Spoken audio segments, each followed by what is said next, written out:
I want you to sit down for a minute, pull up a chair, pour yourself something warm, because what I am about to tell you took me 106 years to figure out, and most of it they never put in any book. My name is not important. What is important is that I have watched 6 generations of people, my own children, my grandchildren, my great-grandchildren, and even their babies, walk straight into the same walls I walked into.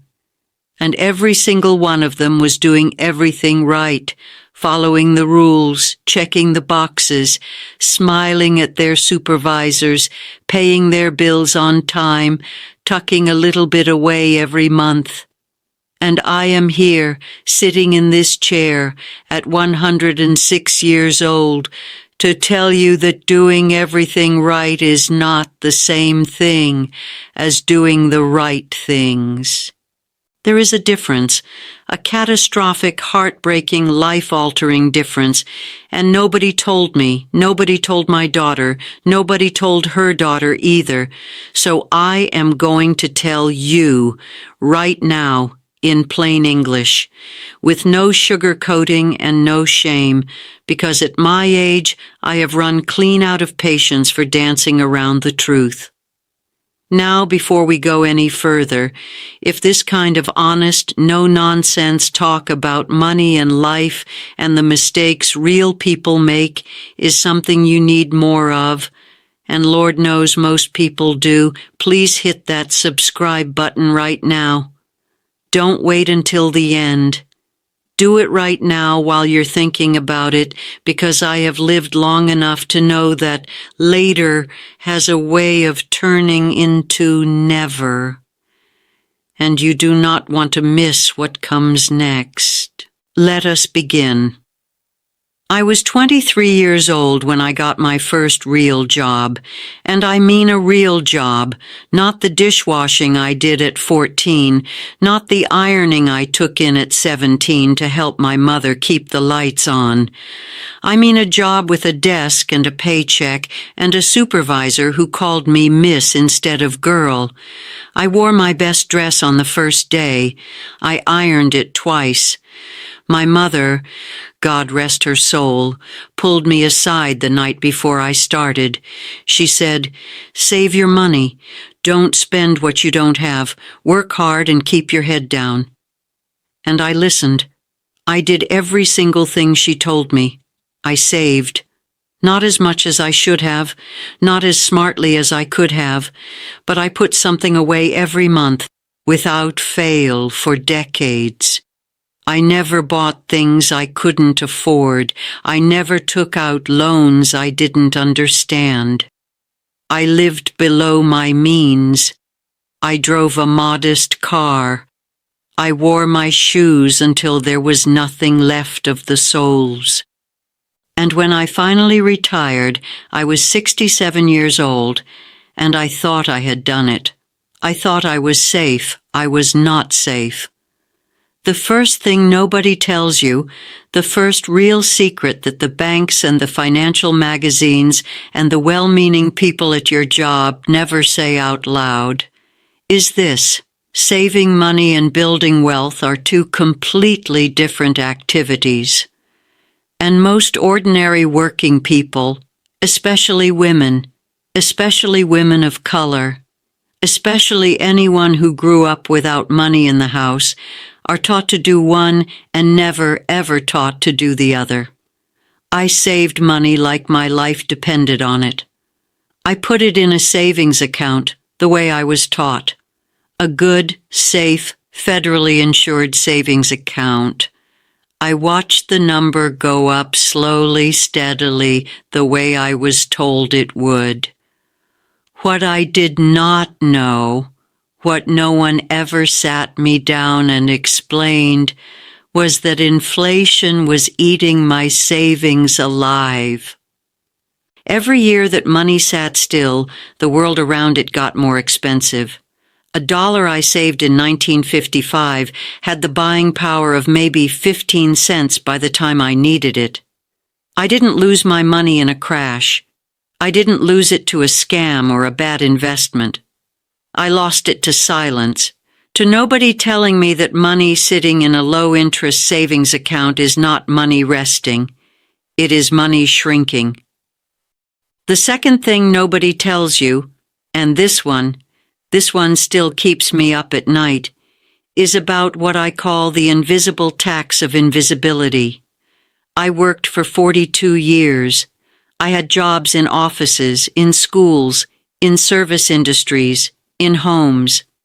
And at almost every single one of those jobs, I was paid less than the men doing the same work. I knew it then. Everyone knew it. But we called it just the way things are, and we moved on, and I kept working. Here is what I did not fully understand until it was far too late. The wage gap does not just affect your paycheck. It affects everything downstream. It affects how much you can save each month. It affects how much your employer contributes to your retirement account, because those contributions are often a percentage of your salary. It affects your Social Security benefit, because Social Security is calculated based on your lifetime earnings. And if you earned less for 40 years, your benefit will reflect 40 years of being underpaid. I reached retirement age with a Social Security check that was roughly 60% of what my male colleagues received. Not because I worked less, not because I worked worse, because the system was designed in an era that did not see my work the same way. Nobody said it plainly.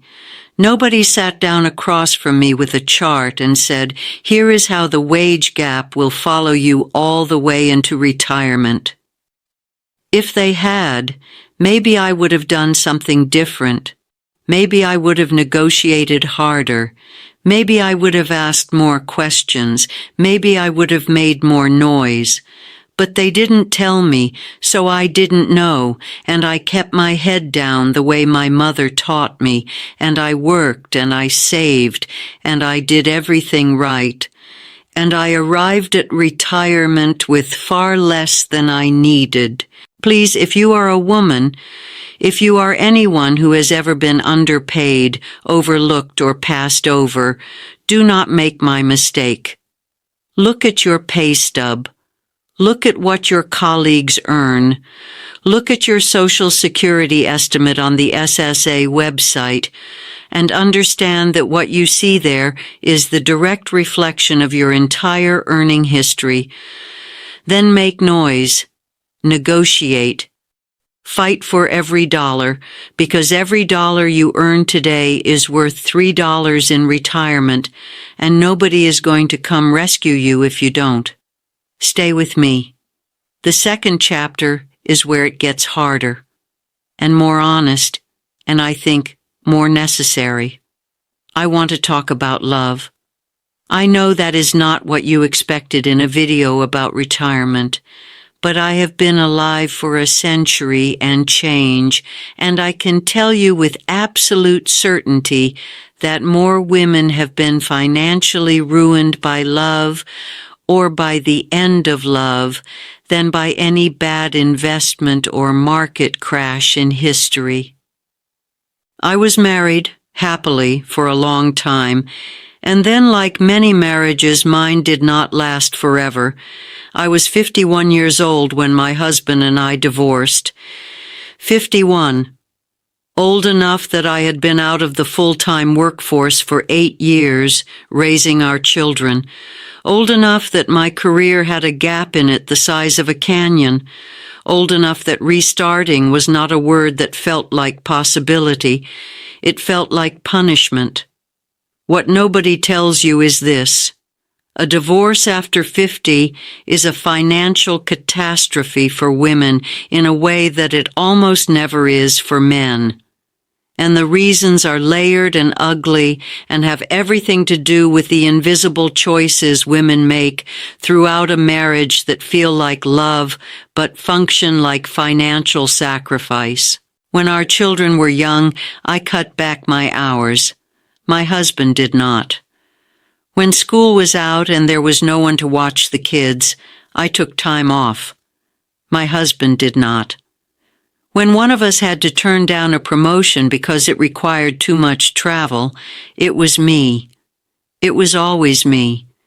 And I did it gladly because I loved my children and I believed in my marriage and I trusted that we were building something together. What I did not see, what I could not see, because I was busy and tired and no one had given me the language for it, was that I was slowly, steadily transferring financial power out of my own hands and into a structure called our marriage that legally and practically was mostly in his name. The house was in his name. The bigger retirement account was in his name. The investments, such as they were in his name. I had a small pension and a modest savings account that I had maintained for my entire adult life. He had a 30-year work history without a single career gap, a Social Security benefit that would be nearly double mine, and a retirement account that dwarfed everything I had. We divided things fairly, as divorces go. I am not here to vilify him. But fairly divided does not mean equally landed. We started from such different financial positions that even a fair split left me fundamentally vulnerable. And at 51, with a career gap on my resume and children still in the house and a legal bill that took years to pay off, I had to rebuild in my 50s. From something closer to scratch than I ever imagined I would be standing. The lesson I want every woman to hear, every person in a partnership to hear, is not don't trust your spouse. It is this: keep your own financial identity alive no matter what. Keep your own credit. Keep your own retirement account.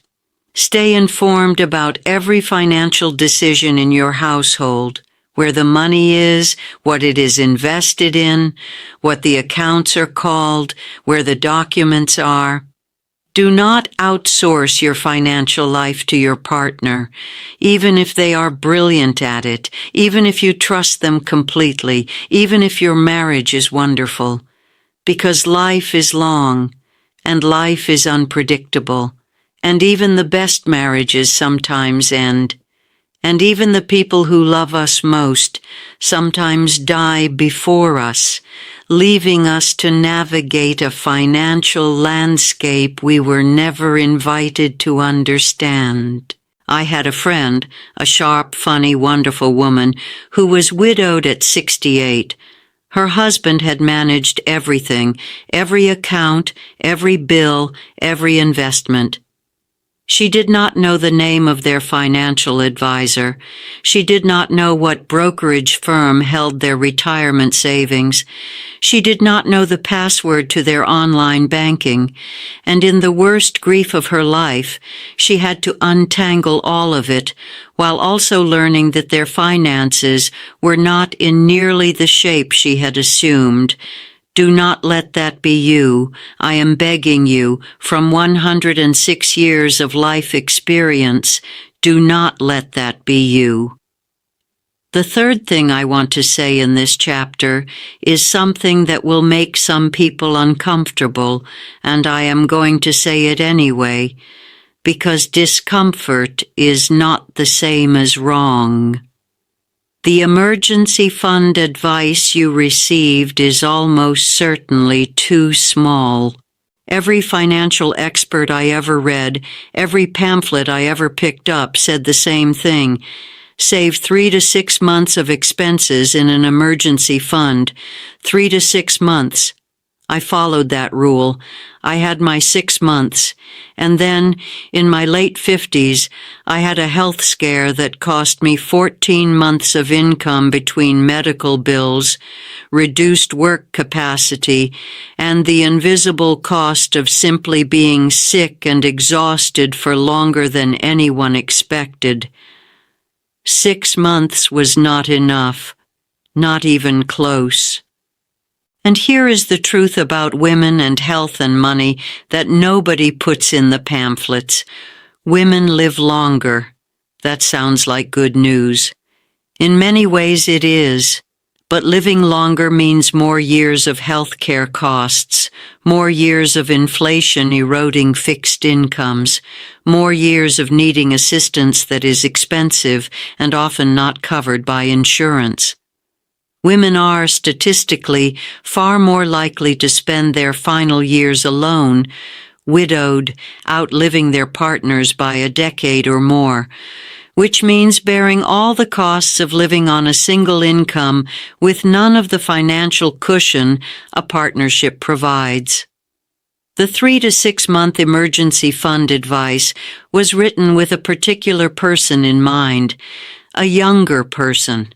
A person with a partner to share costs, a person without the specific financial vulnerabilities that come with being a woman, or being older, or being someone who has spent decades earning less and saving less than their needs, will eventually demand, "You need more." I wish someone had told me, "You need more than they tell you, and you need it earlier than you think." And you need it in a form that actually grows rather than just sitting there, slowly losing ground to inflation while you sleep. I am tired sometimes. Not of living. Lord, no, not of living. I am tired of watching people make the same mistakes I made, with the same good intentions I had, and arriving at the same painful place I arrived at, believing the whole time that they were doing everything right. So let me give you what I wish someone had given me. Not advice exactly. Older than advice. Closer to reckoning. The first reckoning, your future self is a real person who deserves your attention right now, not someday, not when things settle down, not when the kids are grown or the debt is paid or the timing is better, right now. Every time you say, "I'll deal with retirement later," you are making a choice to underfund the person you will one day be. And that person, older, possibly alone, possibly unwell, will not be able to go back and fix it. Only you, right now, can fix it. I spent too many years treating my future self like a stranger, like someone I would meet eventually and deal with then. And when I finally met her, when I finally became her, she was not prepared. She was not provided for. And she was angry in the way that only someone who did everything right and still fell short can be angry. A quiet, exhausted, disbelieving kind of angry.